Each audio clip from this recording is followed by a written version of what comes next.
Tell you when we're live. Okay, we're live. What? Just like that? Yeah, we're live. Well, y'all, it's just been a morning and it kind of feels like Monday, but it's Wednesday and the internet is out and everything. And I don't understand because it's like sunny and beautiful outside. But of course, the one day that Amy Beth is gone, the internet crumbles apart. We can't even get JP and his bald head on the TV. No, we can't. JP, nice work though. Seriously. Thanks. Like literally 5 minutes before we were supposed to go live, the internet went down, and then we have basically a generator internet. An internet that's supposed to kick in when the first level of internet goes out, and it didn't. So I think God is saying, Allison, you and JP really need to just go home when Abs can't be here. That's fun. Yeah, life happened for Abs too. Yeah, she's locked out of her car. Yeah. It's kind of a whole thing. It's just one of those days. It's just one of those days, but that's the great thing about having this show. I don't know. We just show up whenever we want. I do what I want. We do what we want. So we're here. We actually have a great show. I've got a word of the day. I don't think you're going to guess it. I just forgot it, but it's pretty good. You just forget. So you're not gonna guess it either. I didn't cheat. I read it and forgot it. Okay. Well, do you want me to? Okay. Well, no. You do word of the day. Your word of the day. Yeah. Then I'll do Gen Z word of the day. That's what we do every day. I know. I was gonna say I was gonna pull up the Merriam-Webster, but then I would know it, so it wouldn't be as fun. So I guess you'll just. Well, only one of us needs. I know. We'll alternate. I've already pulled it up. Okay. Go ahead. Well, anyway, okay, so we're going to do that. We're going to do a word of the day. Then we're going to yammer, which hopefully, I don't know, JP, I thought yesterday was really funny. I went back and watched it. And we just basically laughed through 5 minutes of yammer. You laughed. It was worth it. My eyeballs were burning because the mascara was running. And so we're going to yammer. Then we have a montage, lots of news, redistricting news, some Trump endorsed candidates lost. That's kind of interesting. That's the beginning.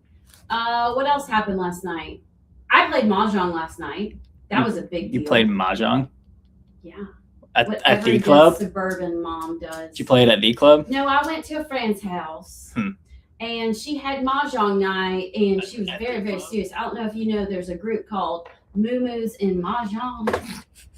And apparently, allegedly, moo-moos are all the rage, all the women.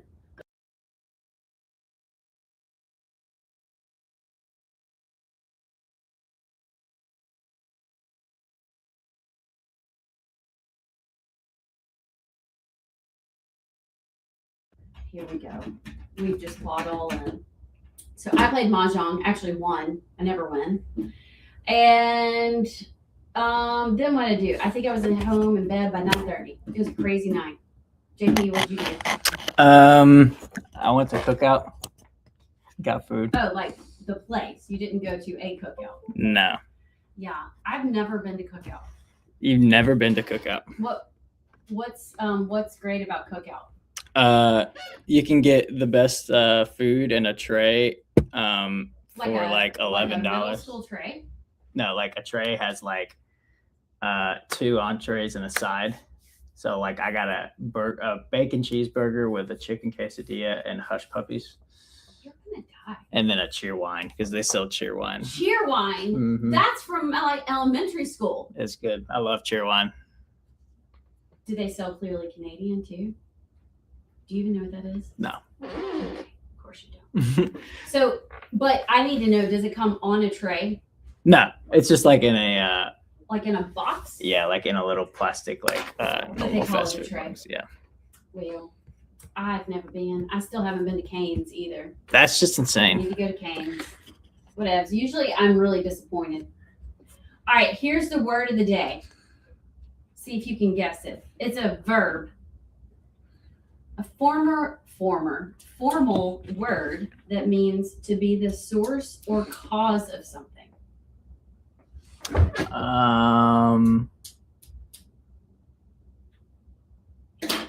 This is the example. Our monthly book club meeting started as a way to connect and ended up being a great place to blank unity and build lifelong friendships. You're not going to get it. No, probably not. It's really, I don't even like this word. Engender. What does that even It mean? doesn't mean it means Oh well, I know you said what it Dinosaurs are means. called I know what it something. means, but I've never heard of that before. like I engendered. I don't even know what I engendered. I'm saying today we should never use that word. Let's just take it out of the dictionary. No word. What are you working over there? We're having It's mic. stressing me out. We're having mic issues, so I'm trying to fix it.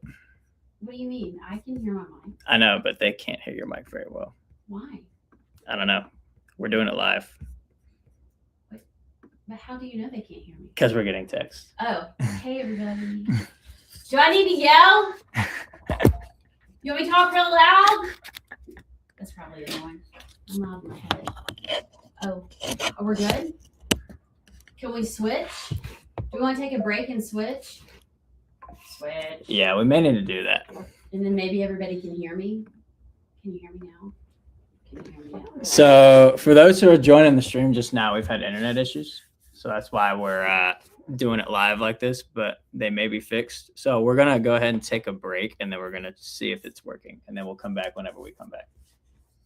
I don't know. But they can't watch anything, right? No, they can't, unfortunately. So y'all just going to have to hang tight. Y'all go get a snack because we've got montage. I'm going to talk real loud. And then at 11, we have Wes Allen in studio.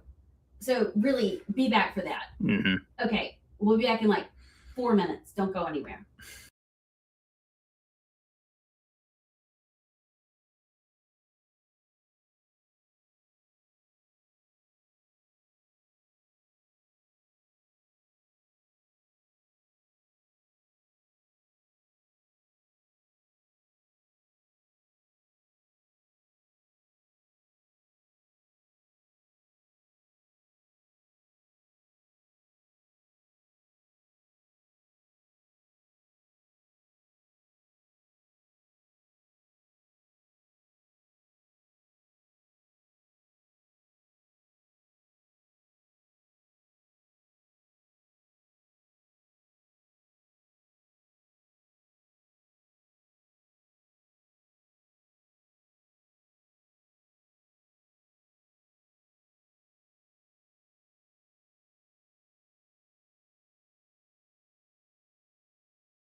Are you sure? Yeah, I'm sure. Y'all, welcome back to the Right Side. We've had issues this morning, but I hope you're still there because we have a great show. I promise. Even though Abs isn't here, she's locked out of her car at home. Like I said, feels like a Monday, or maybe I'd go Sunday. You know how when you're trying to get your whole family to church and everything falls apart, like everybody's in a bad mood, nobody can find their shoes, then everybody's late, and then everybody drops their breakfast all over their dresses, their cute little smock dresses.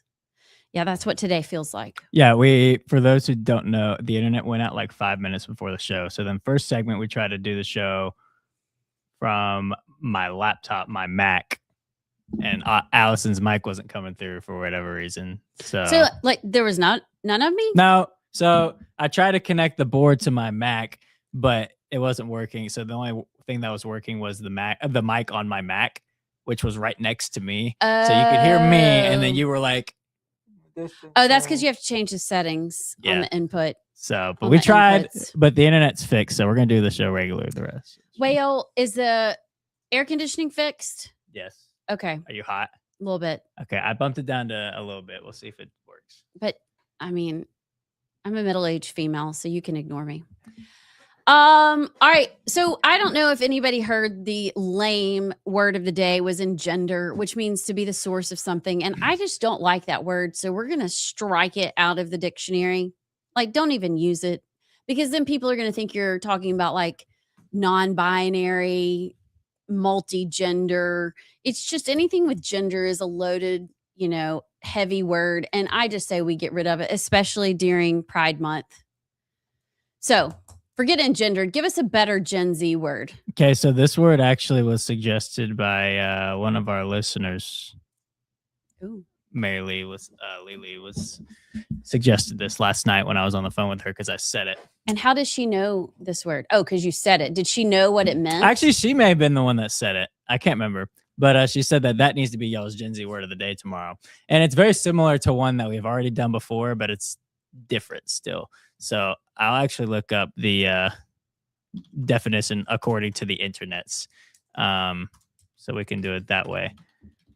Let's see. Okay. This refers to okay, that's not true. That's not correct. Well, do JP's definition. It means something is worrisome / off. Like something is off. Something is kind of sus. Close. It's very close. It's a synonym. It's a different version of that. Something is. The normal word has an extra letter at the end of this word that Gen Z kind of took off and made it our own word. But yeah, it's that sort of like worrisome, dangerous, off. Oh, gosh. Give me another hint. Did Lily know this? Because if she... Yeah, I think she said it, actually. I'll say it this way. Okay. When I was getting food yesterday, I was going through a parking lot in a shopping mall and complaining about the drastic speed bumps. And she said, yeah, that area is really... That part of Birmingham is really... Mid? No. Lame? Starts with an S. Stupid? Skibbity toilet bowl riz? Sketchy. Sketch. So take out the Y, and that's what Gen Z has made. Sketchy sketch. Isn't Sketch the one that does Tuesday? Yes, he's actually a Twitch streamer too. Yeah, what's up? But he's also a pedophile. So no, gay porn star. Yes. Okay, was. so he was at one point, but he just did it for the money. He had to feed the children, right? That whole story was weird. We won't go into it, but yeah, he blew up, and then that came out because some journalist student claimed it was for his project that he did this massive expose on him. So is it bad for me to still say Tuesday? What's up, brother? Am I like I still think that is funny. Okay. I guess. I don't think many people get it. No, it's a very specific okay. Yeah. I just don't want to be supporting a gay porn star. Yeah. I don't think you are. Okay. I think that part's funny. Okay. I can say Omaha. The GOAT, Peyton Manning. What's up, sister? I'll just switch it all up. Well, that's what my aunt says when she answers the phone every time. Still, is "What's up, brother?" So Does she say it like sketch? Okay. See, we're every good. time. We're good. We're good. We're all good. Do we want to yammer? Yeah, I think we should yammer. You don't even have your iPad up over there, so I am so ready to yammer. You don't even know. so You don't even know. You're not even going to recognize me. I'll share the screen for the viewers Oh, out wait. there, Hold but on. you can't see it. Let me go to Rightside Media and find the live stream, and I can watch it. Oh wait, it looks like Mike Rogers. Is that Mike Rogers? Yaffe just now, yes. Mike Rogers hits back against, quote, misinformation about U.S.-Israel military and integration plan. All right. Wait, before we do that, you have to do the yammer sound effect. Oh, yeah. Yammer. You need to make that a button. I will. I'll make that a button. All right. I just saw the toupee. So Mike Rogers, we know who that is. We can tell from far, far away. What does he say? Were people going after him or just after what people were saying about U.S. and Israel and Donald Trump saying nobody likes you, everybody hates you, you're a ruiner? So CARE, Oh, our favorite group, put up something about Congress is working to pass a bill that would integrate the U.S. and Israeli armies, furthering our entrenchment in war crimes. Contact your members of Congress and tell them to vote no on the Israel First Section 224 of the NDAA. So then Mike Rogers pushed back. Here, I'll go to Mike Rogers' quote. Israel is far and away the best ally the United States has in the Middle East, and our cooperative programs with them strengthen our national security by giving our warfighters access to cutting-edge technologies. Section 224 of the National Defense Authorization Act of fiscal year 2027 doesn't create any new programs within the Department of Defense. It simply adds transparency and improves efficiency by designating a single official to coordinate existing initiatives. In no way does it give away command and control over military operations personnel or equipment. So we're just going to give a job to somebody to full-time take care of U.S. Israel stuff? I guess so. Does any other country have a full-time position to take care of their stuff? Not that I know of. I don't know. I could be wrong. Somebody prove me wrong. Isn't that why we have ambassadors? Like, where's Mike Huckabee? Aren't we already paying him to handle all the stuff? Allegedly. Allegedly. So that's story one. Okay, so this one hits close to home. Okay, I know. I think I know which one you're about to do. Yeah, it really is a very strange story. Sherry Blevins has this Yellowhammer. A Hoover family searching for their missing son in Japan was lifted up in prayer and community support Tuesday night as friends, family members, and supporters gathered for a vigil while search efforts continue overseas. So 20-year-old Weston Higginbotham, this is a family that's in our community. They live in Shelby County, Hoover part of Shelby County, and he went missing in Kyoto, Japan on May 29th. What people don't know is that he was over there with his family. So his mom and his dad and his brother were already over there. They were on like a family vacation. Says his family said Weston's last confirmed purchase was at a hardware store in Kyoto area and that his last known phone activity occurred that evening of May 29th. Said he may have been traveling by train as search efforts continue. Now, here's the thing. He's 20 years old. He was there with his family. And it seems, I don't know if he was like, went off on his own. I don't know if something nefarious happened, but they're not really getting anywhere. I think the authorities have been helpful, but no signs of him. That's just scary. Like going missing in general, but then you're going missing in a foreign country, a country you don't know. I mean, luckily it's Japan and it's like an allied country, but still, I mean, you're in an area where nobody speaks your language, at least for the most part. And you're trying to find your son. Like that is just like a nightmare. But Japan, when I think of crime, I don't think of Japan. You don't. So did he just like I want to go see a different part of Japan? Maybe. What was the story? But that's, I mean, you like, you'd be like, Mom, I'm taking the train. Well, you would think. Yeah. Well, what was the story about the fraternity guy from, I think, Auburn or Alabama that passed away earlier this year in another He fell in the water. What country? It was in Spain. In Spain. You know? Yeah. I don't know if something tragic happened like that where he I don't know the situation. I don't know who this kid, but I just that's kind of where my mind goes. If you just disappear in a country like that when you're with your family. So yeah, we have someone in our family that works with his mom. Like it's really close to home kind of thing. Very strange. So I hope if anybody has any connections in Japan, I don't know, maybe in the media. Well, he was last seen wearing this shirt in Japan.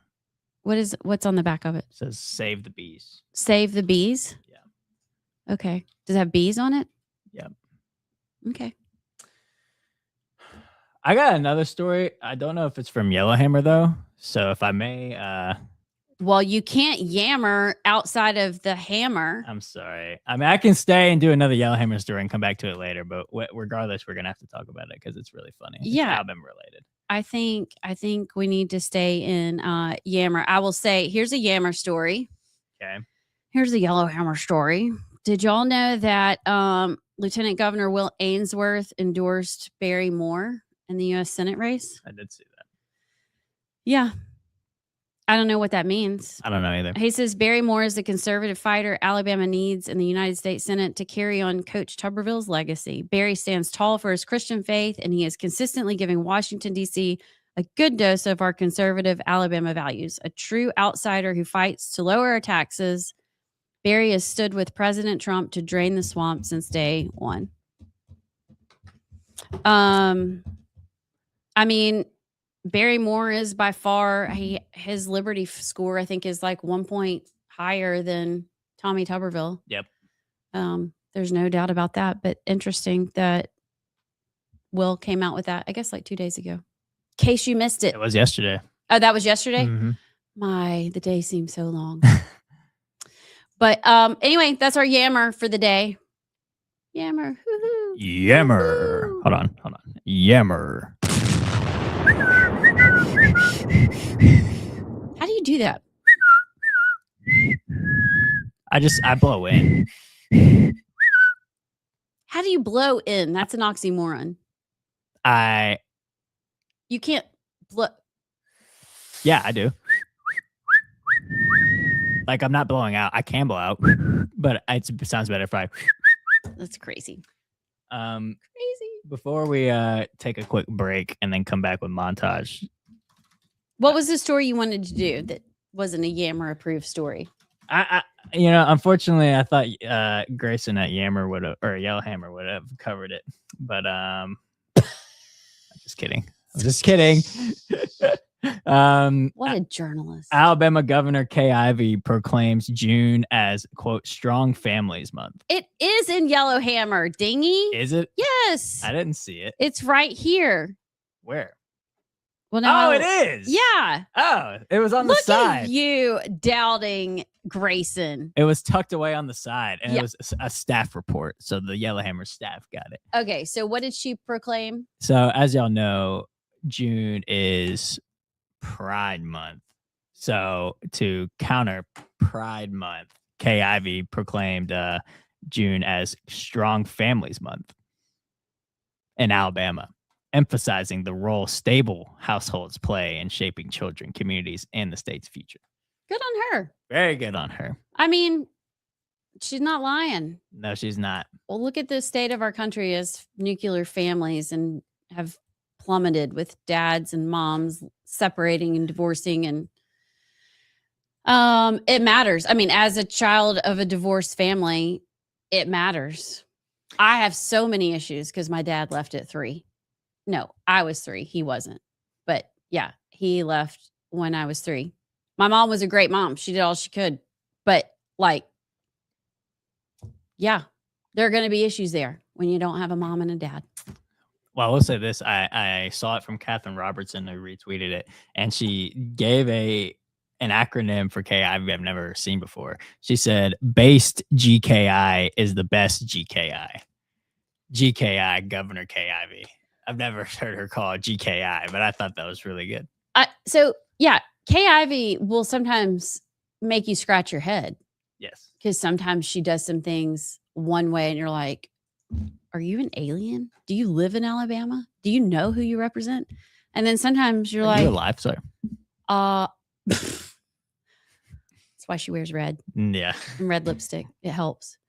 And then sometimes you're like, I love this Kay Ivey. School choice Kay Ivey. Big fan. Nuclear family Kay Ivey. Love ya. It's just exhausting. Yeah, it's like, You feel torn. well, maybe it's because it's multiple people being governor, not Kay Ivey. Well, I mean, she may have signed the paper, but I don't think she would object to nuclear family month. Right, but I don't know if she was like, you know what, guys, I got an idea. Since I know what month it is, and it's June, we should counter the Pride Month and make it Strong Families Month. Yeah, I don't think that happened. But I don't think she'd be like, I need y'all to remove that from the Twitters. I don't like strong. I just do a Bill Clinton every time I try to do a Kay Ivey, which It's really kinda does the sound like a same female thing. Bill Clinton. It's the same thing. Hello, Alabama. Hello, Alabama. It's like I'm sorry. I don't mean to bash our go. I love her. Okay.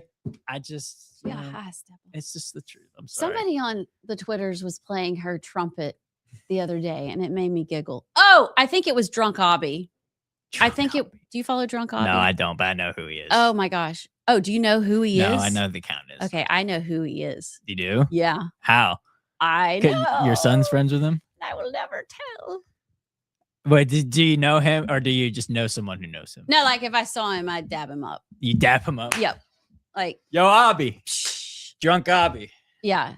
Not to be replaced with sober Obby. I've been sworn to secrecy. Like I would care. I'm not in the Ob crowd. Yeah, but now you're curious. Now you just kind of want to know because secrets hurt people's feelings. Okay, we're going to take a break and gather ourselves because this has been quite the morning. We'll take like a 3-4 minute break. Can we get some music back? Like I need some intro music, outro music. What's happening? You want me to sing? Or we can just we'll be right back.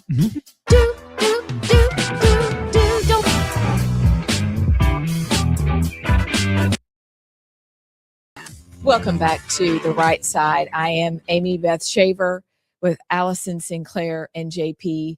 We are thrilled to be joined today by Philip Brown.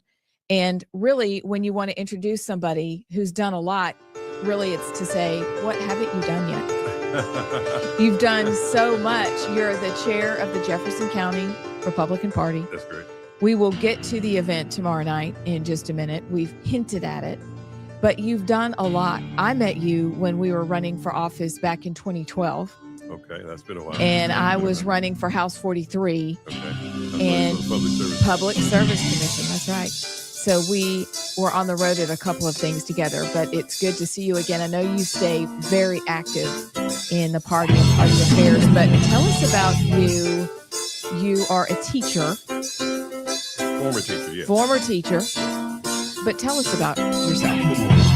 Well, I born in Detroit, Michigan. Okay. I grew up in South Alabama, a town called Elba in Coffee County. Yes. Went to Faulkner University and went on to go to work. And I've been a diesel mechanic for several years, and then finally went into teaching and started teaching automotive technology. And then along the way, got involved in politics. It's really interesting. My dad I'm number 10 of 12 kids. My dad was a conservative at heart, but he was non-political. In fact, he believed that anybody who had anything to do with the government, or even if you voted, you probably was going to hell. Well, and so more I lived, the more I think maybe he was right. But it's interesting. He didn't serve didn't think he was right to serve in the military or even vote. And then most of my brothers and sisters went to the military, and I got into politics. Isn't that a thing? That's a whole thing. That's some latent teenage rebellion, I'm sure. So what you were involved with the minority GOP for a while. Now you're chairman of the Jefferson County GOP. When did you take over that role? About a year ago? Yes, January the 20th, actually, of 25. I became chairman of the Jefferson County Republican Party. What have you all, what are your goals? What are you working on now that you're in charge and can make some decisions? What is your main push as you are chair of that County? Well, if you know anything about the makeup of the political landscape of Jefferson County, you know that we are losing at 3 to 4 points every election. For the last 10 years, we've lost every countywide seat that we've fought for.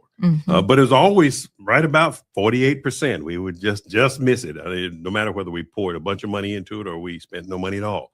It's always been consistently that way. And as you know, my background is leading the minority GOP for the last 15 years with the state of Alabama. And so I've always pushed the importance of reaching out to minority communities. We have a conservative message with the Republican Party. Most minority communities are very conservative. You don't get very much more conservative than the Black church, but they don't vote that way. And that's the perplexing thing. And I think for us as Republicans, we've more or less thrown up our hands and say, it's hopeless. Why should we? I've even had Republicans tell me we don't want to go out and reach out to the communities like that because they're not going to pay us any attention. Just wasted time. And it's unfortunate. It's unfortunate because, we complain that the Democrat Party paints such an ugly picture of us, but they're the only one talking. And so if we don't say something, if we don't defend where we stand, then how would anybody know the difference? If the Black community, you say, is conservative, but they don't vote that way, why is that? Well, we're in the cradle of the civil rights era of civil rights here in Alabama. Birmingham was, the center of all of that, and you still have a generation of the leading people who remind us constantly of the marches, of the water hoses, of the dogs, and somehow or another they have changed history to read that the Democrats brought all the freedoms that come through the civil rights. And it really doesn't matter how much you preach otherwise. They've come to believe that the Republicans fought against civil rights when it's technically it's absolutely the opposite. Yes, the Democrats did. But Lyndon Baines Johnson was the president at the time, and no matter what you get, when you have legislation that's passed, the president gets either the credit or the blame for it. yes. And even though it was a majority Republican Congress that forced the situation, and the Democrats fought against it, Joe Biden especially, fought against it tooth and nail, we still see all the pictures of Dr. King and President Kennedy side by side in almost every church and every home in the Black community. But one of the things that has given me an encouraging feeling is that all of the Welcome back to the Right Side.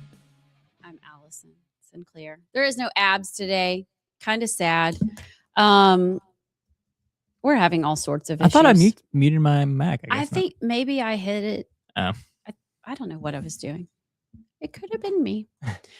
But we are going to montage because there is a lot that happened in the state and also across the United States yesterday while I was playing Mahjong and JP was eating cookout. We took a break and it's like the world fell apart. So we're going to get to all that. And then at 11 o'clock, current Secretary of State and candidate for Lieutenant Governor Wes Allen will be in studio. And so we got a lot to do. After Wes Allen, we've got Hot Flash News, which is like, I think it's been weeks since I've done Hot Flash News because I had to you've been gone to the beach. But let's montage, and I really can't wait to talk about some of these topics. Black News.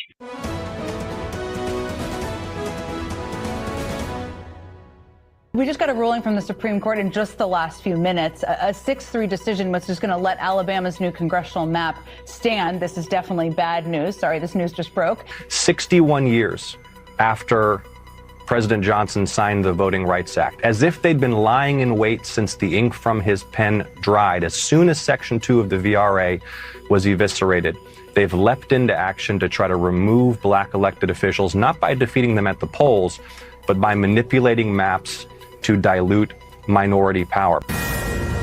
Fox News alert, there's fresh action in the Middle East. Iran's currently shelling military bases in Kuwait and Bahrain with ballistic missiles and drones. And now U.S. Central Command's responding with self-defense strikes on Keshem Island, right at the hook of the strait. And some new developments tonight in the challenge to Senator Tommy Tuberville's Alabama residency. For the first time, he's offering up his tax returns. Look, we know that these rats will turn on each other. We heard today that one of the people who has been convicted of fraud, she was given $200,000 to bribe a juror, and she was so corrupt, she skimmed $80,000 of it and only tried to give a $120,000 bribe. Andy Ogles, a Republican from Tennessee, he says that homosexuality has no place in America. Agree or disagree? Well, I think for all of recorded history, homosexuals have been part of humanity. And, I got to say, I'm quite libertarian by nature. I think the behavior of consenting adults is their business. You had to meddle today. We don't have to meddle with that one today. No, we can meddle with that one. I think it's a good discussion because and the Republican Party, I don't really want to get into it right now because it's a longer discussion, but the Republican Party is split on this. Like yesterday, Andy Ogles, came out and said that. Then Mike Lawler, who's a Republican from New York, came out and totally supported and said he, loved his gay neighbors, whatever. So in the Republican Party, there are very different views. The log cabin Republicans, even in the state of Alabama, have come into the fold, I think, this election cycle, and it's very normalized. Candidates go speak, and even like Moms for Liberty, I think, has done some events with the log cabin Republicans. And so it's like, it's an issue we need to talk about. Right. And how do they fit in? And can you be a conservative and lobby on behalf of homosexuality? We'll talk about that. Yeah. Maybe that's a after West Island conversation. Yeah. Before Or Hot maybe Flush we Night. should wait till Abs gets Maybe back we because wait. she will have a lot to say about that one too. Yeah. I mean, Pride Month is all month. We got all month. Yeah, we got all month. Mark it down for tomorrow. Hopefully she can find her keys by then. But I do want to start with, you want to do redistricting, which we'll talk to Wes Allen about that when he comes on. Or do you want to talk Tommy Tuberville tax returns? I think we start with giving our thoughts on redistricting. Okay. Let me read this statement. I actually agree with Terry Sewell and what she put out yesterday. My statement on the Supreme Court's decision allowing Alabama to use its racist congressional map in the 2026 midterm elections. That was her headline. And I was like, I actually agree with that. Yeah. Because that map that we're using was drawn under racial guidelines that have now been deemed unconstitutional. But that's the map we're using. Now, How about that? How about that? I get it. I don't think, okay, it's kind of confusing. I don't think that I think that map is, well, JP, I'm curious. I still think and will still say, even though I didn't stay at a Holiday Inn and I'm not an attorney, I just have Chat GPT in a brain. I still think if the legislature had gone into a special session and been like, hey, boys, we're hanging out for a week. I know we were in for 2 hours today, but let's stay for 3 and work on a 7-0 map just in case. And if they had called a special session for a 7-0 map, I actually think we would be using a 7-0 map right now. I agree. All signs point to yes, as someone told me yesterday. All signs indicate that we probably could have gotten that through. Now, we didn't. We weren't proactive there. Still don't understand why. It's very weird. Yeah.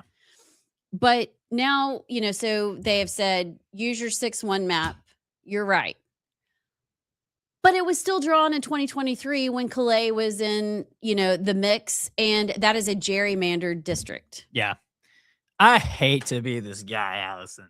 I hate Do to be you this though? Because guy. I think you're starting to enjoy being that guy. It's because I'm hanging out with you, okay? And you're rubbing off on me. But I normally don't like to be the guy that nothing's ever good enough, because in politics in general, those people are insufferable. And when the people in general that always find an issue with something, even when something good happens. So I try my best not to be that guy. But with certain things like this, it is frustrating because it's a microcosm about the entire problem with Alabama Republicans that we always talk about, is that they're soft and they give way too much to the Democrats. And it's just this massive, we give the Democrats a little, we get a little, everybody has a good, everybody's good. Everybody gets something, where that's not how Republicans need to go about it, because you got to go to win constantly, because the threat of the Democrats and the liberals is real. So we have to do everything we can to not send, like, every action we can take to send one less Democrat to DC, we should take. And 7-0 was very possible, like you said. Like, it is very possible for the legislature to go in the special session, draw 7-0, and then be done with it. But their argument was, well, if we do 7-0, we could pass a map that was already approved by the courts, and that would go into, but if we do 7-0, it could get tossed, and we could end up back with 5-2. But our argument was always, the Supreme Court's on your side. So whatever happens, you just appeal it up to them and they'll pass it. You could bring whatever map to the Supreme Court and they would pass it. And so what happened when they did a 6-1? It got tossed like they said a 7-0 would. They appealed up to Supreme Court like we said they could have done if the 7-0 got tossed, and it got approved.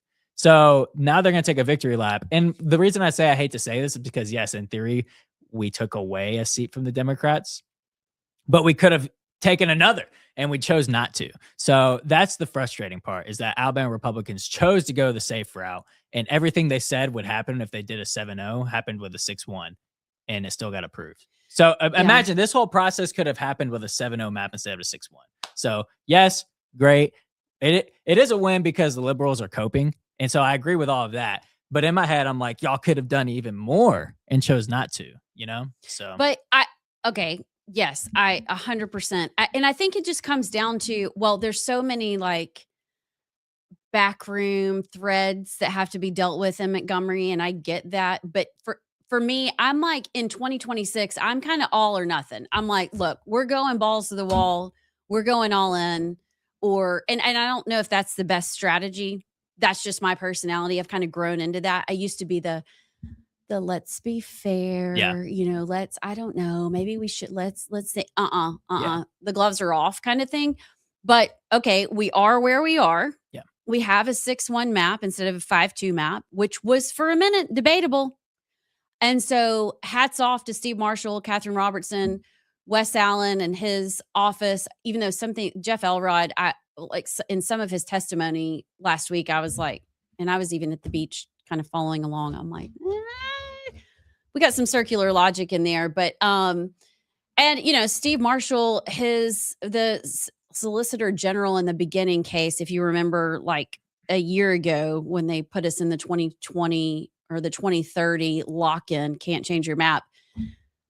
He's no longer the Solicitor General, but he kind of screwed up the case at the Supreme Court then. So like there's lots of missteps, but you know what? We ended up here.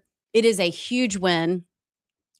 Doug Jones. Yeah. I kind of want to play that clip for Wes Allen. Let's do it. But Doug Jones is having a meltdown and says we've returned to the old Confederacy. Terry Sewell, like, if you read the rest of her statement, I'm like, ugh.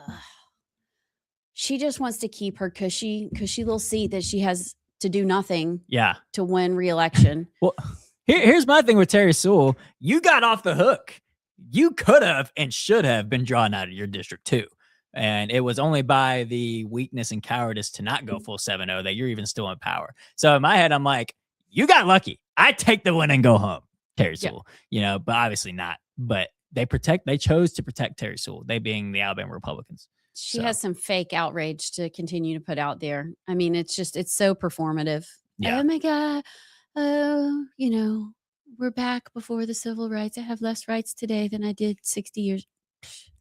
Blah. So now the special election in August will be for I'm going to ask Wes Allen about that because I'm so confused. And I think voters are too. And I think we're going to have to make sure and make a good clip of this because I want him to explain.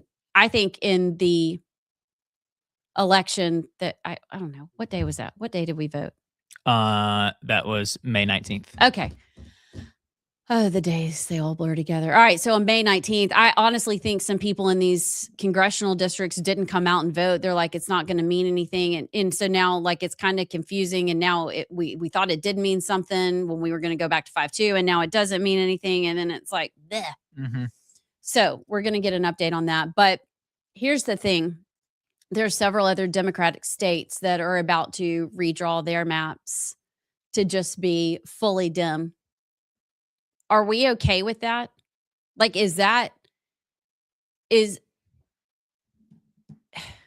curious to see how they draw them. Like, is it going to be like funky amoeba shapes, and they're going to say it's not gerrymandered and they still get, if we're doing it, we got to be okay with the other side doing it. Right. It's kind of like the filibuster.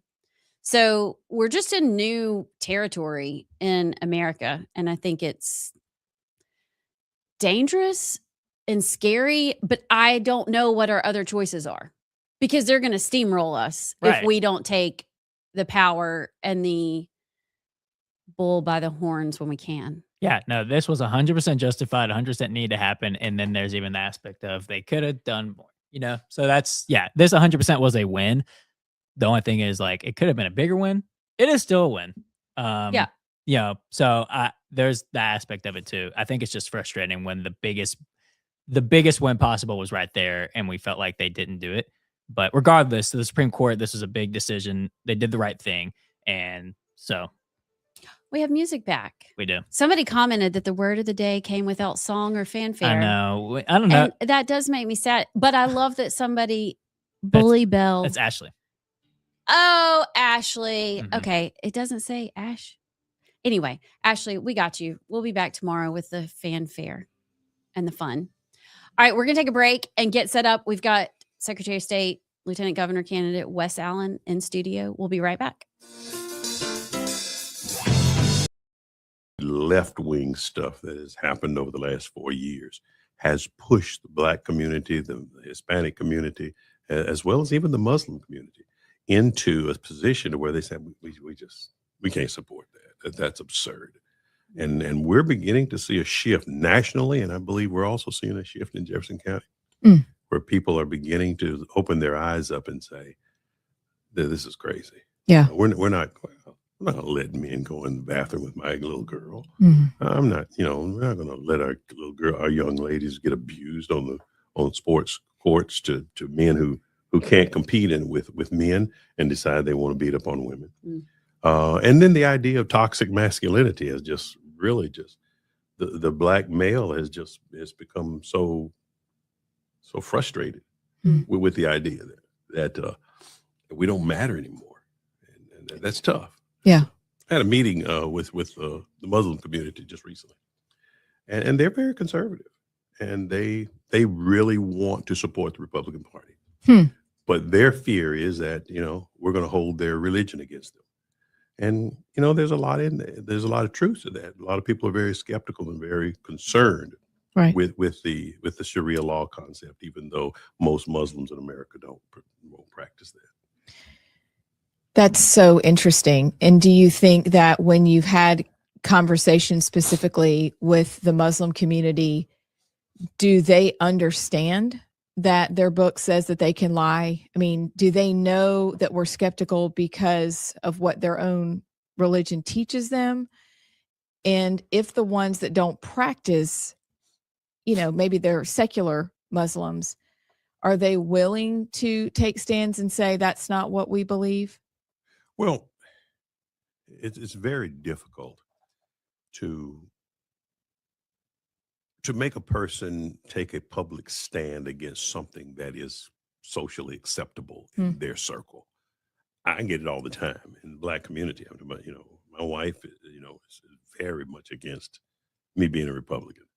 And my family, I'm probably the only one that actually is, active in the Republican Party. So you get a lot of kickback on that. So it's really hard, and it takes a lot of courage to stand up and say, I believe this, and I'm going to stand for this when everybody else is screaming at you and saying you're a sellout, you're a traitor, you're horrible. And so,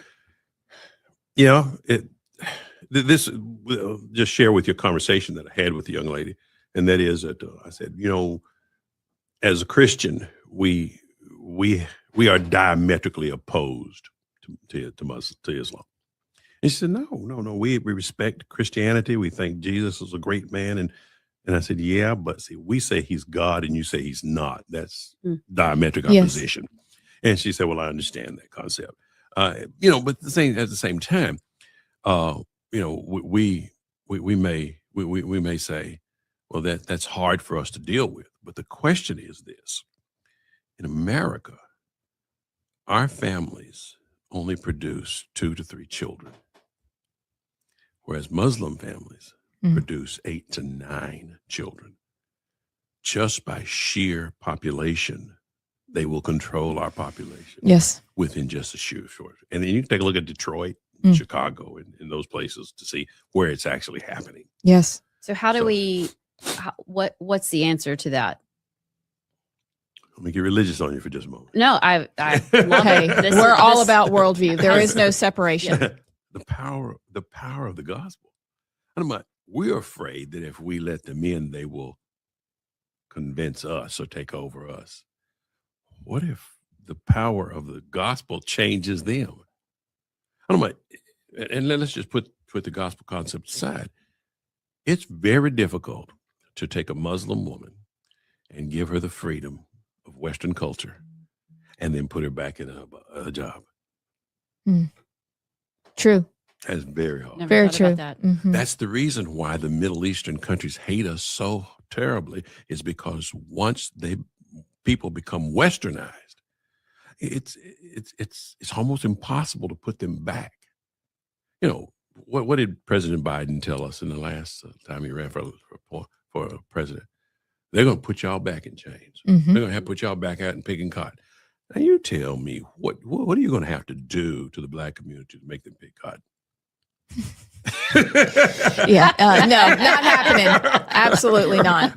and so you take a look at their culture, and everybody, no matter who they are or where they live, they want freedom. I want to be able to live and do what I think I should do without the interference of government or whatever. Even my church, I understand there are rules and regulations, but at the same time, ultimately, I want to be able to say, this is what's right for me and this is what I want to do. And so if we introduce people, it's amazing to me. Muslims believe in their religion. They believe in their religion. They believe in their God. But they don't want to live in countries that are run by their religion and their God. They want to live in Christian countries. Welcome back. Here we are. Are we back? You're a professional. Welcome to the Right Side. It's been a day, y'all. It has been a day, but we're here and we are joined by Wes Allen, current Secretary of State for the state of Alabama, candidate for Lieutenant Governor of the state of Alabama.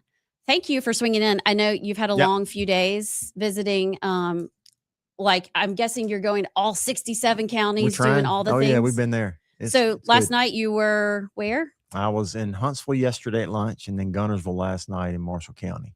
So Madison and Marshall yesterday. Okay. And then here today and Mobile this evening. Are there any places, I'm curious, because there's still, and don't hold it against me, everybody, but I grew up in Tennessee. So I'm still. Bless your heart. I know. Gosh, it's so, the orange is just terrible. I actually graduated from Tennessee. So it's, Okay. and then became an Auburn fan. So y'all doubly hate me. Yeah, okay.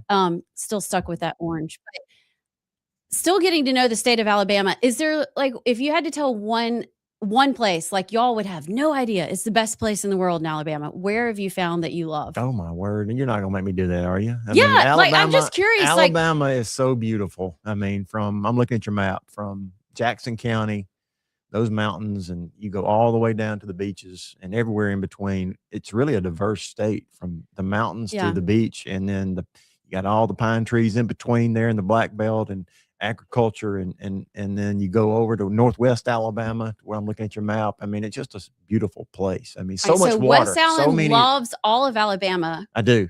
But what's your one surprise? Like one place that you're like, I would never think that would be.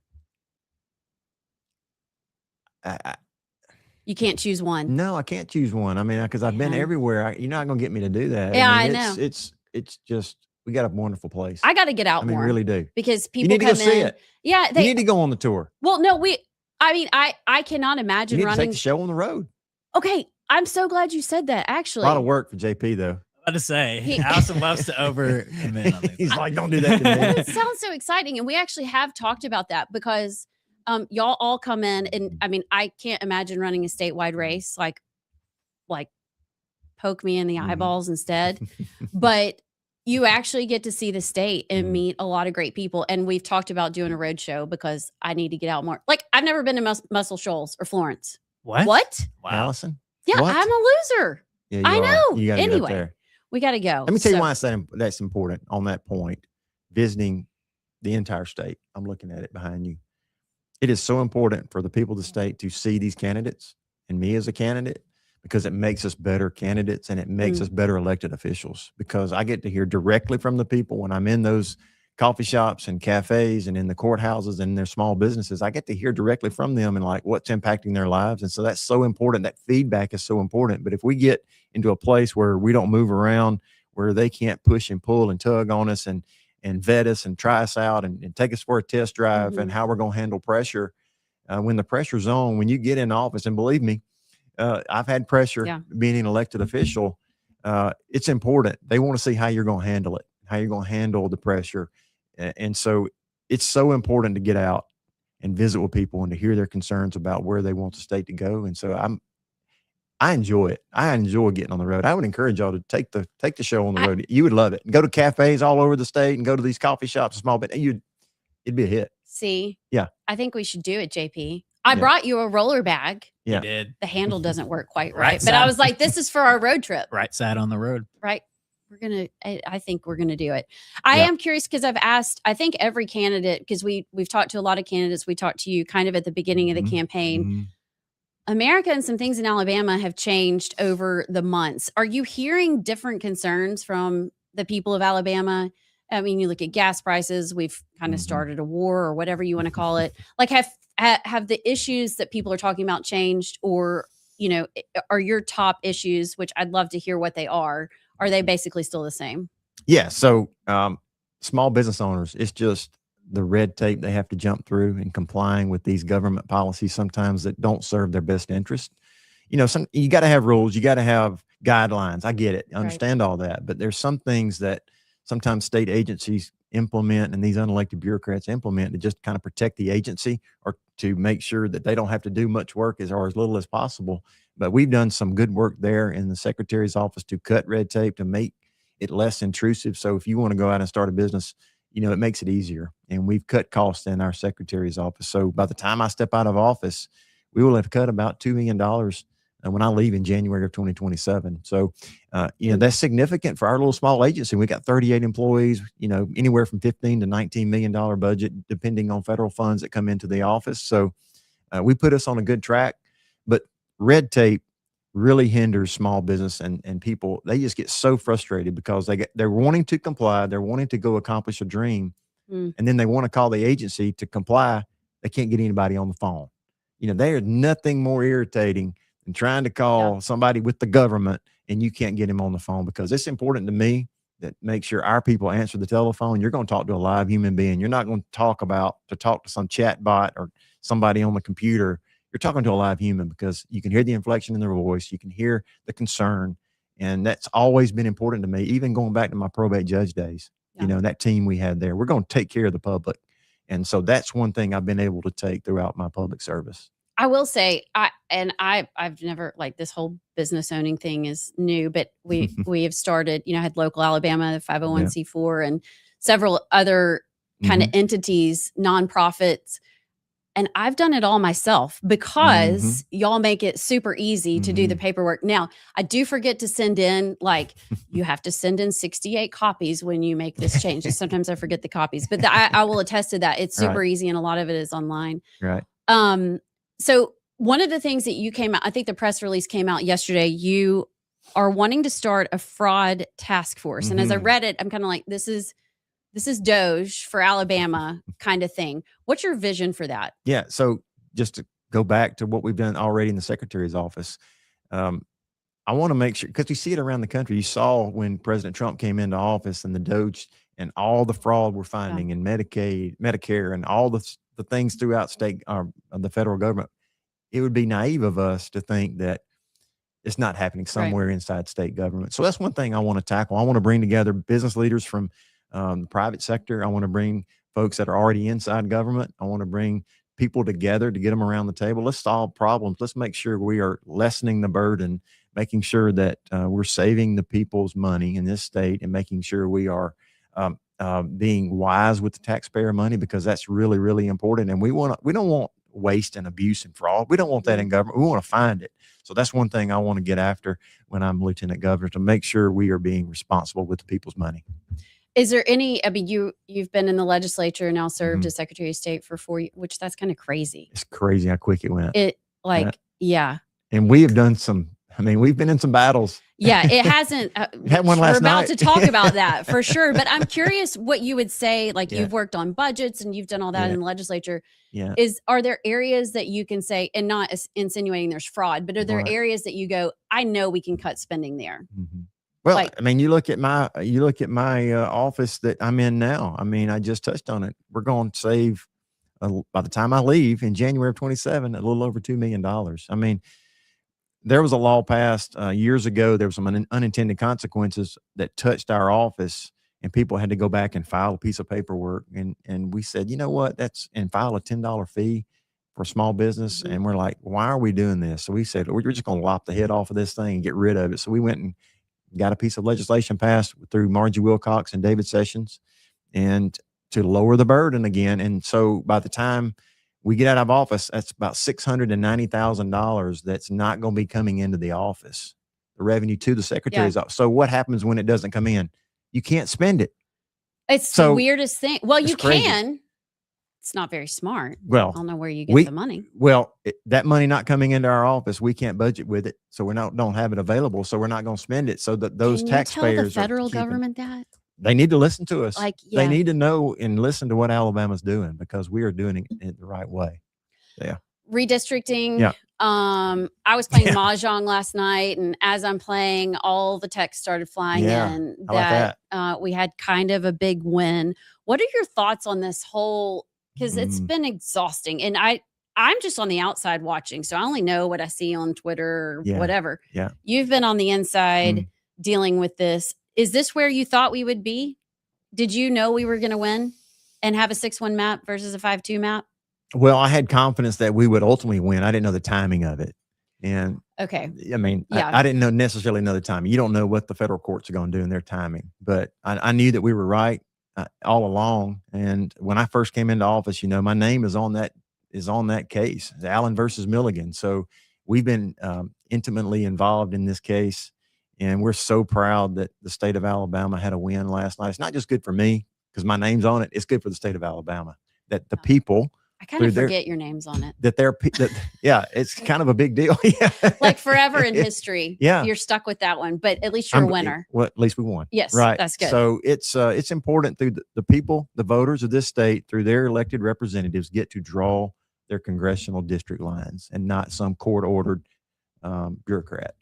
So it's important, and it's a big win in light of Calais. And so we're extremely pleased, and we're looking forward to the August 11th. Getting prepared for the August 11th special election. Okay. I want to pause right there.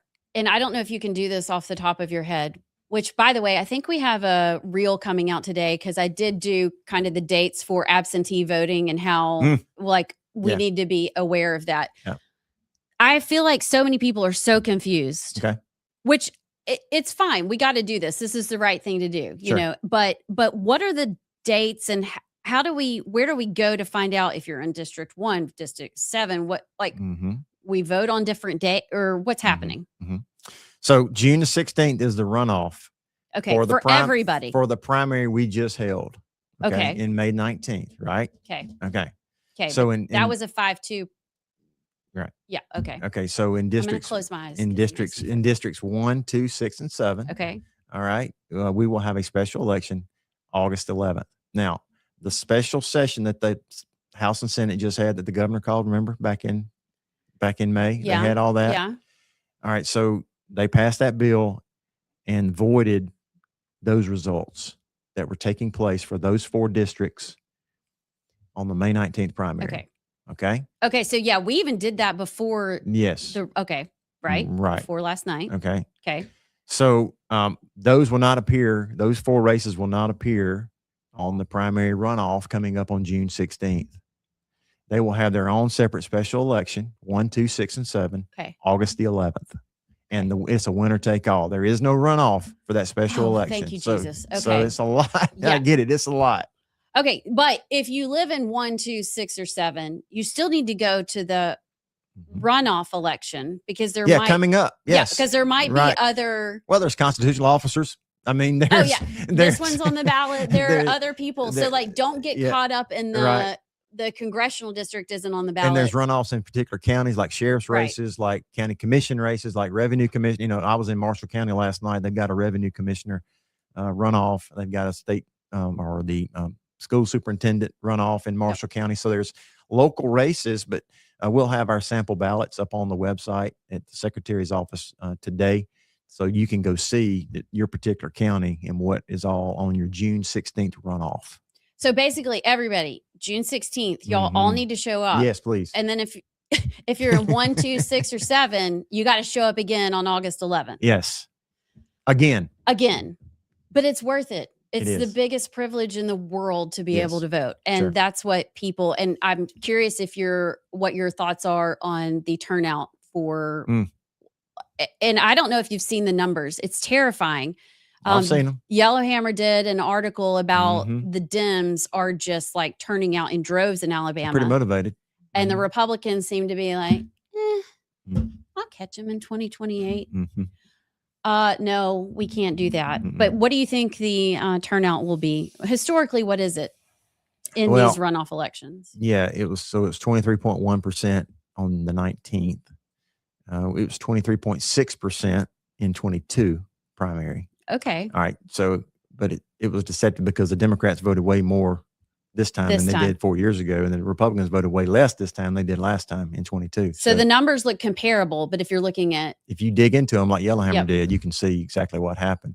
It's hard to say. I'm not going to venture a guess, but it'll historically speaking, it's going to be lower. But it is so important that we all reach out and text friends and tell them how important it is to get out and go vote. yeah, because like Important. the other day, I realized that like I thought my whole family was going to be at the beach on June 16th, and I'm like, you're not even thinking about like it's separate. Well, life but gets busy. I get does. it. It gets busy with families and with work and with church and ball and all the travel based, all the things you got going on in life. I get it, but voting is so important. And then absentee. So I matters. hope you're voting absentee.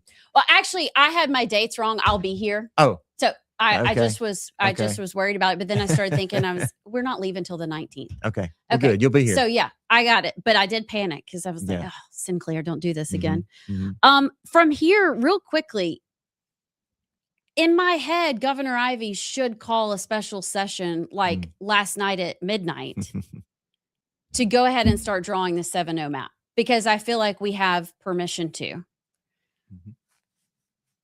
People need to prepare for 2028. People need to know what their district's going to look like. You look at Terry Sewell's district. I don't know if a Republican, I think there's talk that a Republican could win it. But do you think they will call a special session to like maybe draw a 7-0 map, or are we going to deal with that in the regular session? Like what happens now? That's a great question. I don't have the answer to that. I would sort Dang of, it. I would sort of suspect they would handle that next year. Okay. The 7-0. But I forget you're not really down there. Mhm. You are. I am. But you have a special office across the street. I do. Yeah. I think one of the biggest parts of the lieutenant governor's job, which not only would you be governor if God forbid something were to happen, Mhm. you have like, is it 400, 800 appointments to these committees, which actually Amy Beth Shaver just was appointed to a women's health Okay. steering committee, something.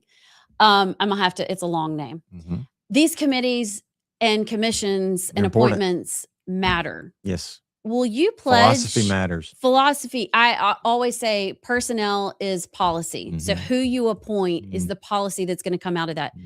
Will you pledge to appoint like can we just appoint Republicans and Yes. conservatives? Yes. Yes. Because there's been some times that even Republicans have appointed some Democrats, and I'm like, what are we doing here? But There may be some cases where it's required by law. where you have to appoint? Yeah, but Does that depend on the committee or the Yeah. commission? Depends on how Okay. it's set up through the legislature. Okay. But there is 167 boards and commissions that the lieutenant governor has direct appointing authority over. At least one to those boards and commissions. It's about 400. You're about right. Ish. Yeah. The governor has like 3,000. I mean, it's a pile of them, way more. But lieutenant governor has, and when you got to put people in there that want to work hard and not just have some appointment, that really want to get in there, roll their sleeves up, and make Alabama better, because these boards and commissions are set up by the legislature, and they got to work. You got to work for people. And so you got to put experts on there that know the field too. And I think that's really important and that's where relationships come in, Allison, too, is I've got so many relationships around this great state, from my days as probate judge, from my days in the state house, from my days as secretary, knowing these mayors and city councilmen and county commissioners and probate judges and legislators and just so many people. You can pick up the phone and say, hey, I've got a such and such appointment to such and such board. What are your thoughts on this person or that person? Or do you have anybody that you think would do a good job? So relationships matter in that aspect. And so I think that's one of my strong points, is just my network of relationships around this state. We want to use that for a force of good and to be a positive influence for the state of Alabama. So yeah, I think that's one thing I talk about on the stump. Not many people realize it. It is so important we get that right for our appointments. I think we have about 1 minute. Real quickly, day one, you're the new lieutenant governor of the state of Alabama. What are you walking through the halls whipping votes for? Like, what are your top 3? We have to get this done in this quadrennium. It's the start of there's going to be so many new faces, especially in the constitutional officers. Like, what would you say top 3? Let's go.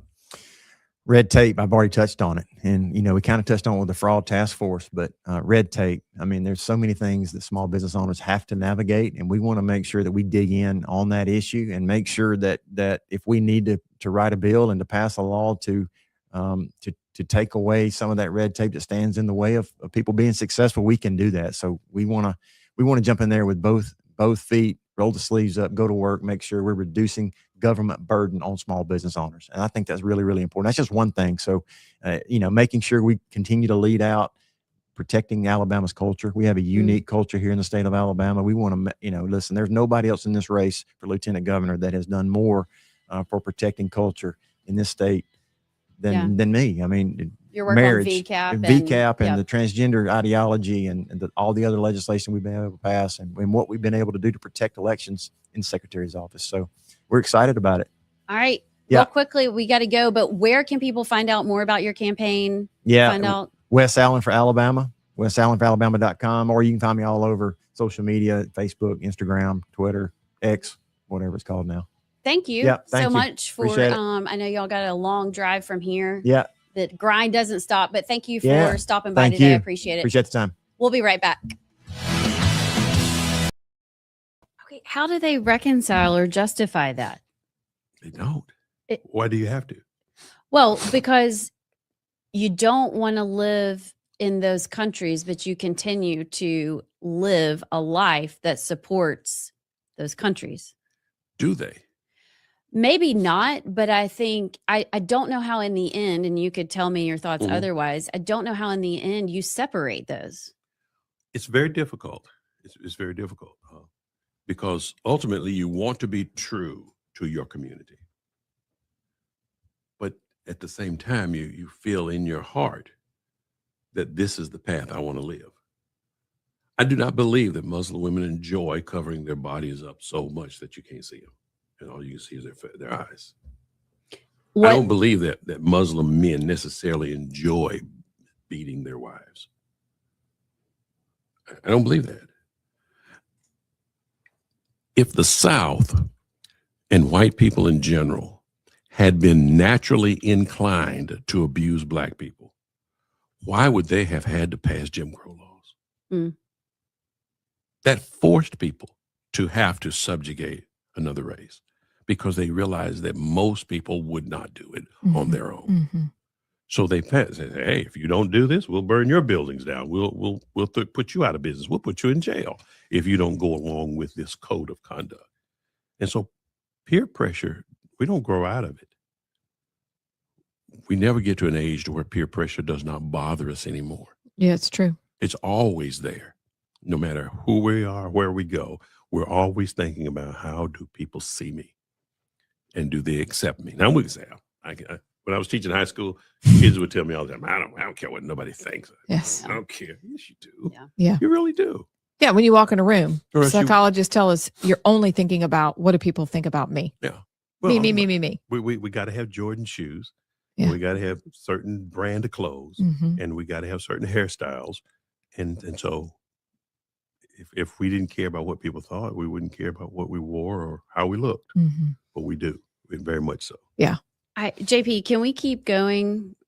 We can move the break back a little bit because this interview took a turn that I didn't see coming, but I'm really, this is the meat. This is is what good. we do. So it's really good. I as I'm listening to you though, what that entails from the Muslim community, if they actually don't want to live like the countries they're fleeing from here, it requires them to stand up and speak out. Absolutely. So it's hard. can we do, because we started with you saying it's hard to be kind of the Different. only one to be different and to stand up when, your wife and your family and so how can we get there with them? Well, generally speaking, it always takes one or two people to step out. And when, as Dr. King would say, when you stand up right, you strengthen the spines of other people. Mm-hmm. And so once it becomes acceptable, you see, before to vote Republican, it was taboo. Mm-hmm. But now for some reason, Donald Trump has collected an aura about him that makes people come out and say, I voted for Donald Trump. Yeah. And that before, the first time he ran, that was very hard to get people to step up and say that. Yes. Now, if you watch social media now, you can see people from all different. I don't know about the Venezuelans and the Muslims are dancing in the street because he has took their country apart Mm-hmm. and removed the oppressive regimes that were controlling. Yeah. And everybody else on the liberal side is saying, "Oh, that's terrible. Y'all shouldn't have done that. That's repressive." But they don't think it's repressive. Mm-hmm. No, not at all. You're right. Okay. So you're right. That pivoted and there's so much to say, but not enough time to say it. So let's pivot and talk about the event tomorrow night that you're hosting. And also bravo to the Jefferson County Republican Party for hosting this event and for all that you do in a very blue county. Yes. I mean, that in itself is remarkable. Mm-hmm. But talk to us about the event tomorrow night, where it's going to be, what you guys are doing, how people can attend. Absolutely. This is the Attorney General's debate. There are 3 Republican candidates that are running for Attorney General. It's Pamela Casey out of Blount County. There is Jay Mitchell out of Jefferson County, who has Pamela Casey is a district attorney there in Blount County. Jay Mitchell is a former Alabama Supreme Court justice who resigned last year to run for this office. And then there's Catherine Robertson, who is the assistant attorney, lead attorney for the Steve Marshall Attorney General's office. Mm-hmm. And so we've got good qualified candidates, and we're just wanting to bring them out and show them to the public, and then get them to answer some questions and let us know what they think. And it's not like debates generally are landslide thought process changers. People generally support who they support, no matter what. Yes. We've seen that in presidential debates. But what it does, it gives us an opportunity to showcase some of the talent that we have. It's going to be at the club. It's here in Homewood, and it's a very good venue. Dinner will be served. We're excited about it. It's a nice venue set up, and we'll be asked. It'll last a little over an hour with all the the pomp and circumstance of the beginning and the anthem and the Pledge of Allegiance and all that good stuff, which we include in all of our events. And then we'll have probably somewhere around 45 to 50 minutes worth of questions, and they give them opportunity to talk about themselves in opening statements and closing statements. Stephanie Smith from the Policy Institute is going to be one of the ask questions. Paul DeMarco will be moderating the debate, and we're looking for a good time. If somebody wanted to attend, we encourage you to do that. jeffcogop.org is our website. It's right there on the front page. You can purchase a ticket to come to it. In fact, the tickets are, $100. Some people think that's a lot, and others think it's not too bad. But I tell you what we'll do. We'll for the next 10 people that want to come that's listening to your show, if they'll just type in Rightside, they'll get a 50%. Look discount. at you. 50%. Thank you. We are a coupon. Like we have Yes, it's our made first. Oh, Yes. Look, that is awesome. It is awesome. Okay, there's so many things. We need to have you back because I would love to talk at another date. My son-in-law is in collision. Okay. And I would really enjoy a conversation, and I think many people would, about technical education, career prep. It's coming back, but I hate that for a while it was like, you're going to do that. And yet after trade school for him, he had a great job. Yeah. And it's been so good for their family. But I think that's an interesting part of education we never quite get to. So I fought for over 20 years with our counselors about that very concept. Yeah. Everybody got to go to college. And I would tell my students, if you hate high school, why would you go to college? Because it's high school on steroids. Go out there. Let me get you a job. Go work for 3 or 4 years. If you think you want to go to college, then by all means, go at night, go online, whatever you want to do. But let's go to work and let's make some money while your classmates are coming out with debt. You'll be in a good job. That's right. And I've got kids that have gone on to work and making way more than I did as a teacher. Yeah. It's I just and that's what I remember about you when we first met. But I think that's a great conversation we could have on another day. But Absolutely. I know your event is going to be very successful, and I'm thankful for the people of Alabama because they are very engaged in this election process, and they'll show up. And so we look forward to hearing how that goes tomorrow night. Absolutely. Thank you for being here. I feel like we could do a really good long form podcast. We could I mean, we would just have get it scheduled. A list of things that we could cover with you. Thank you so much for being here, and good luck tomorrow night. I know it will be fabulous at the club, not the club. Yeah, the club. It's the club. Yeah, you got the club. There's a lot of clubs, but there's only one the club. Thank you again. We will be right back on the right side.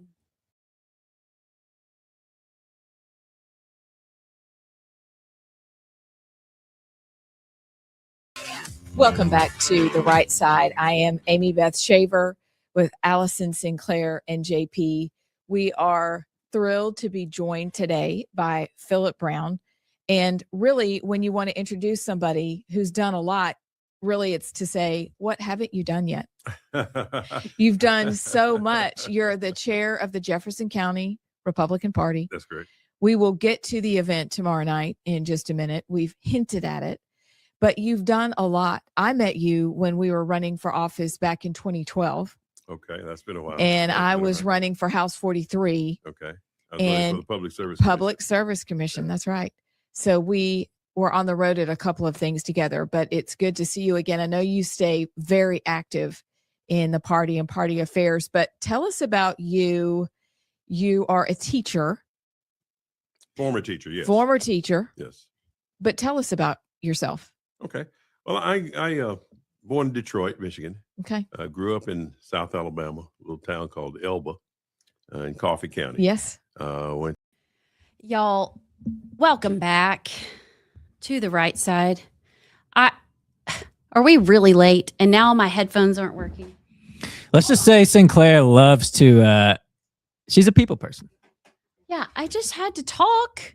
Yeah. Not every day you have Secretary of State in your office. But I just find it funny because and I'm not saying it's a good or bad thing. It's just a funny, cause, I mean, we took that assessment of a people work balance and Amy Beth's work and work was higher than people, but your people was like way higher than like work. So I know you were like, I know we got a show to do. I don't really care. And have like a 10-minute.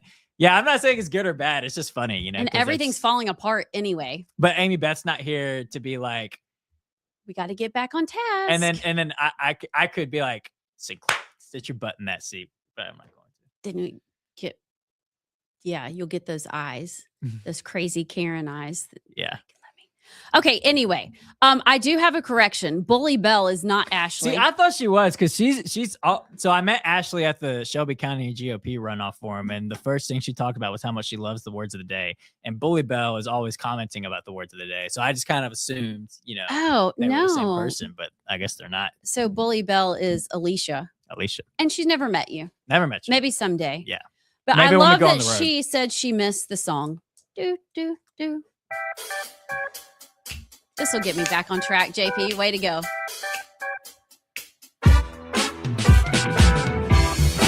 Okay, that'll be enough. Let's do some news. Bully Bell, we will never make that mistake again, although Ashley's pretty cool. So it's not a bad person to be confused with. And the word of the day wasn't our fault. The show started, like, the internet went out 10 minutes before the show started. Yeah. So going with 5. All right, real quickly before we get to hot flash news, I do want to talk about Tommy Tuberville's income tax statement that he released yesterday. Does it settle it? Are we good? He says he's been paying Alabama taxes since 2018. Are we clear? Well, so when did he vote in Florida?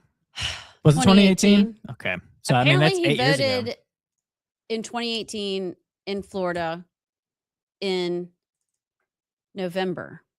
Yeah. This is all allegedly. I don't Allegedly. know. I haven't looked at it. But then he was paying Alabama taxes in 2018. So I think the residency issue is settled. Well, yeah. And so my question is, what took so long to do this? Like, why couldn't they just put why did they wait until now? And I mean, it's coming out along with the hearing taking place, I think either next week or the week after for the GOP. So they put it out kind of along with that announcement. But in my head, I'm like, if you could have just released this so much longer ago, this wouldn't have even been a problem. I don't know. I mean, on one hand, I'm kind of like, I like the moxie. Like, just because everybody cries and kicks and screams, it's like a toddler. That doesn't mean I have to give in. Yeah, it's true. But on the other hand, if you had it the whole time, like, why not just shut everybody up? Because it's been a long, exhausting thing. And now, I mean, he put it out, but it still has to go through the hearing of the GOP. Yeah. So I just need a Kyle Whitmire wellness check. Because, you know, he loved doing those videos in DC of him walking with the lapel. It's like, where does Tommy Tuberville actually live? And then it cuts to him on a bench and he's like, you know, he claims it's Alabama, but he really lived. And then it cuts to him like you're missing the coffee cup. Oh yeah. And then he always ends it with, do better, Alabama. Do better. Shame on you for being who you are. And so I just need a wellness check. Somebody in DC, please check on Kyle Whitmire, because his entire life was on Tuberville's residency, being in Florida. And he's gone silent. I haven't heard a word from Kyle Whitmire since it came out. I feel like he's like pacing back and forth, like his hair's all disheveled, like he's the pulling little his hair hair he out has. in the Washington Mall. That's the other part. He's Yeah. got like the horseshoe. Just do what I did. Just rock it, man. Okay. I'm just saying. Do it. Just do it. Yeah, I don't know. I mean, Tommy Tuberville is going to be our governor. I don't really know what else to say. This is all kind of stupid. Yeah. But I guess for the GOP, you know, at least now they're taking it to, they can say they had the hearing. Yeah. And hopefully they see everything and then we can all move on. Yeah. I will say, now, of course, it's a Tommy Tuberville committed voter fraud because he voted in Florida when his residency was in Alabama. So it's always something. It's always something. It's always something. But I don't think just because you're accused of committing voter fraud means you can't be governor. I don't know. There's that. Donald Trump had a mugshot. He's our president. Trump is a convicted felon. Yep. So, anywho, are we going to flash hot news? You want to flash?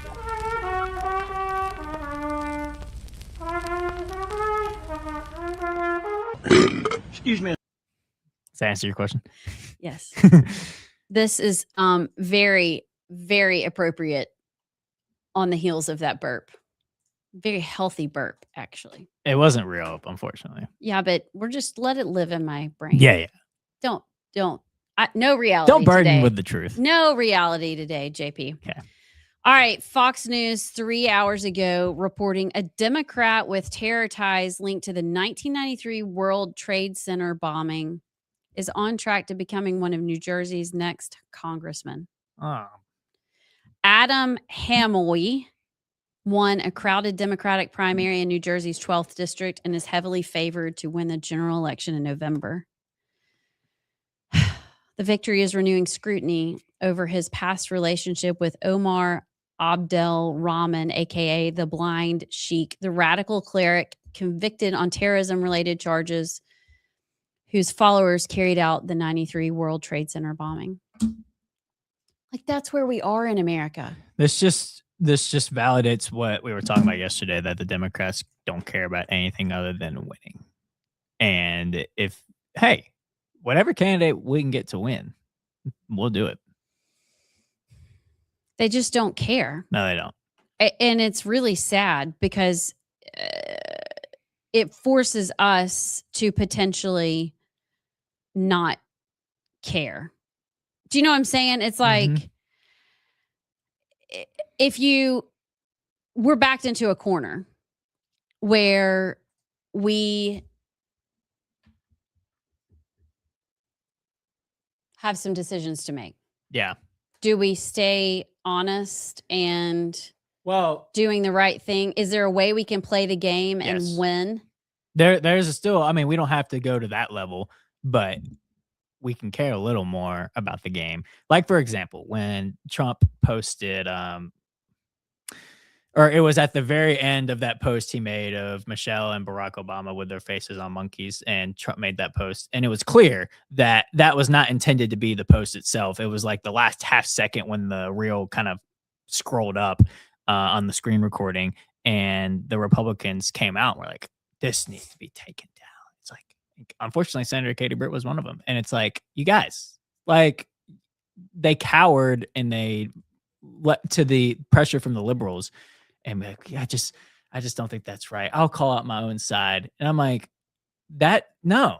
There's times you need to stick up for your own, and especially when it's the president of the United States. So no, I don't think we should be running terrorists, but there are instances where to win, we need to stick our neck on the line for our people and our Republicans. Because if you remember, after J6, a lot of the people that a lot of the Trump supporters now, like Lindsey Graham's and others, they were ready to throw Trump under the bus right away.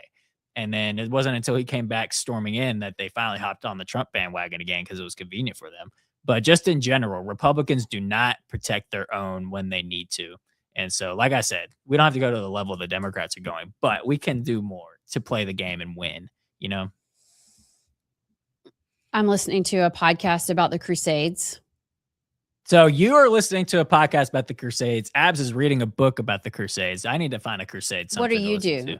Like playing Grand Theft Auto? No. You need to really dig into your culture and think about what's happening in America. But it's interesting to listen to kind of what was happening with the Crusades. And I feel like to some extent we're back there. It's not as physical, but we are in a war, an absolute all-out culture war.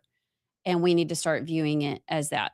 Right. And sorry, this is just a whole really great conversation. We can end on this one if you want, but like, what do you mean end? I got so much more flashing hot news. news. No, I'm saying end on this topic. Okay. Like I was going to add one more thing, but like that was the whole conversation about no enemies to the right and sort of the Seth Dillons of the world that were like, well, we have to cut out the cancer on our own side.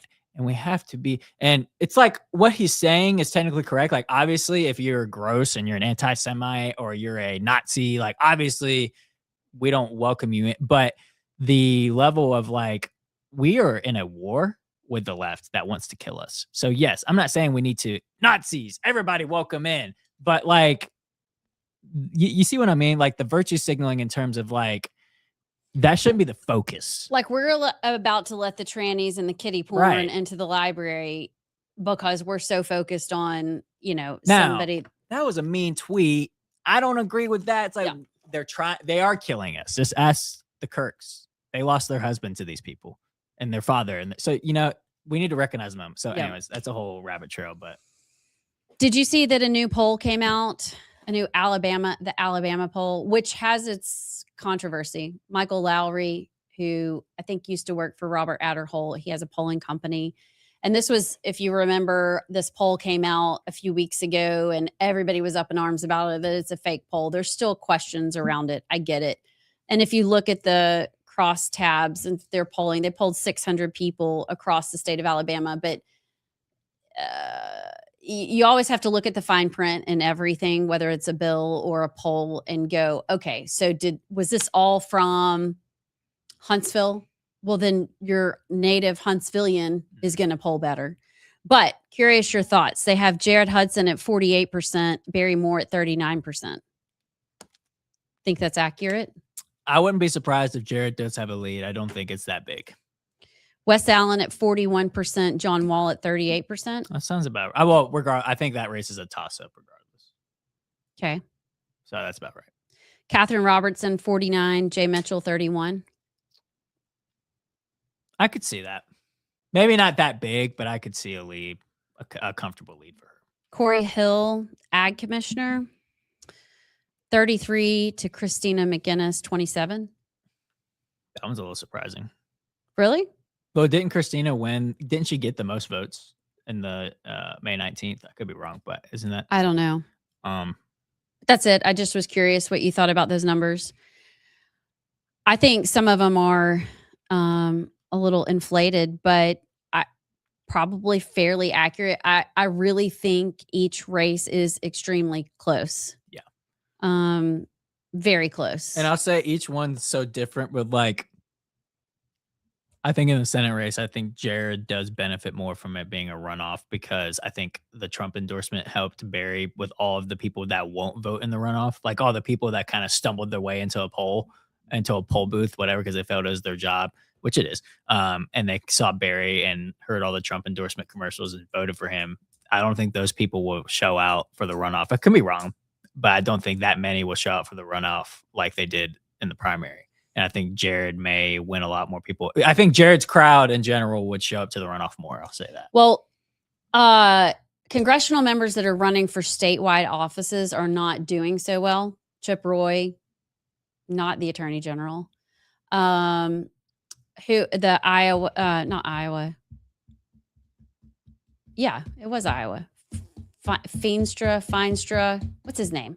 Congressman. Anyway, he was running for governor of Iowa. He lost last night. So I think people are really fed up with Washington and the do nothingness of DC. The same old, same old. It's not. There are some really good congressional members up there that are fighting it. So you can't blame it on one person. But at some point, you're going to get caught up in that. Yeah. And people are not looking. So I just wonder if that hurts Barry more. People kind of like, Yeah. Well, I will say this, the lieutenant governor's race, I'm very interested in because I genuinely don't know who benefits from a runoff more. Because I was shocked that John Wall got the most votes in the primary to begin with. So I don't know if that crowd will show up for him like they did in the runoff. Like I genuinely just don't. I think it's a toss-up. I think there were so many undecideds. And that's where the Trump endorsement is really good. There's so many undecideds that if you're going into the booth and you don't really know, but you're like, well, John Wall, he's Trump endorsed. Okay. I think he did much better because the undecideds heavily broke for John Wall. Yeah. Probably because of that. Moving on to more important matters. Gotta love him. Vanilla Ice. By the way, if you played Ice Ice Baby right now, I could sing. I have that as a sound effect, actually.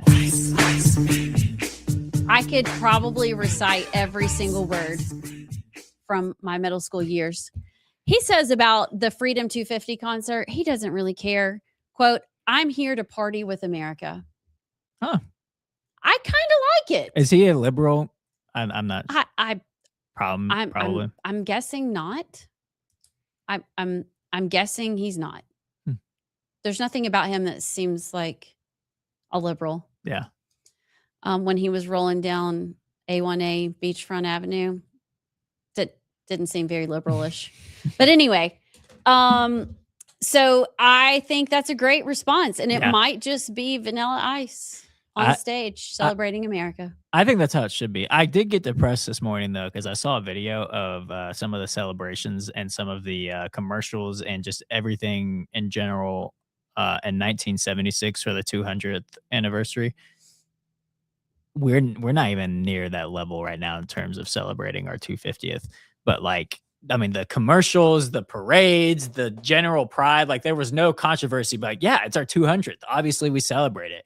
And now it's just so much of a controversy, and it's really upsetting that that's the case. But I mean, I wasn't alive in 1976, obviously, so I couldn't tell you. But hey, I wasn't either. I can actually say that. So I maybe asked my dad. I think my dad was 15. So see what he thinks. But how old's your dad? My dad was born in 61. So it's the 63, 60. He looks so young. 65. Yeah. So yeah, I just saw that this morning and saw I'm like, we're not getting anywhere near. Just performing at the White House for the 250th is a controversy. Hey, but we're gonna have UFC fighting on the White House lawn, dude. I'm so excited. Does that not make up for it all? I am so excited. This is where my two worlds collide. Okay, it's sick. You want to see blood splattered on the White House lawn? Yeah. You kidding? What kind of question is that? The blood of patriots watering the Liberty tree of, I'm butchering that. Yeah. And unironically, the tree of liberty is thirsty. The main event is it's a big UFC fight. So I'm excited not only for that, but the White House part of it. Okay. We'll finish up, but I just have a few more. I didn't know that this is still a thing. I thought we were over this. And can you tell how much more subdued Pride Month is? Yeah. Like, it's kind of nice. I do need to go to Target and see if they have any Pride stuff. Do a video. I did. Okay, several years ago, I did a video. I'll go do another one because last year, finally, it got moved to the back. There was a tiny little section. 4 years ago, COVID, it was like front and center as soon as you walked in. Blech. But Delta is still calling people in all of their official documents birthing parents and non-birthing parents. Birthing parents are eligible for 12 weeks of paid maternity paternal leave, and non-birthing parents are eligible for 2 weeks of paid paternal leave. What? That's so confusing. What is maternity and paternal? But then you're non-birthing, but you can also be paternal. Yeah. But you can be birthing. You can be They don't. I've confused myself. That they don't even know. I will say I agree with you though. The overall Pride. I did something last year during Pride Month about the decline in teams partaking in Pride events for Pride Month. I can look up and see what the number is now. I mean, I guess we won't know until the end of June, but overall, yeah, it's becoming a lot less. It's declining. I think people are tired of it. I think it was such a fad, like during the COVID era, and liberalism was kind of at its peak. And I think even the liberal sports teams, even the liberal corporations are realizing that the general public is just becoming more and more tired of it. And just like, can I stop seeing it everywhere? So it's encouraging.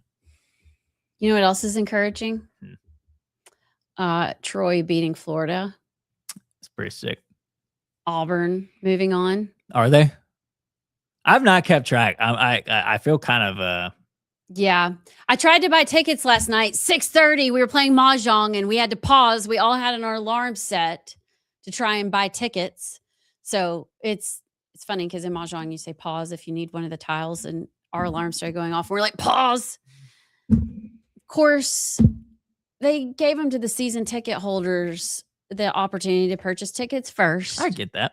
Okay, fine. But then all of us are left there with nothing, literally nothing. And now we're going to have to go buy tickets from Vivid Seats for $1 million. I've not looked at the price of the Bama Super Regional tickets yet. Let's look at the prices. And then Bama's going too, Which Well, I'm actually excited about that one because Matthew Heiberger, who like grew up at our house, left-handed pitcher for Bama, so proud of him. Really excited for them.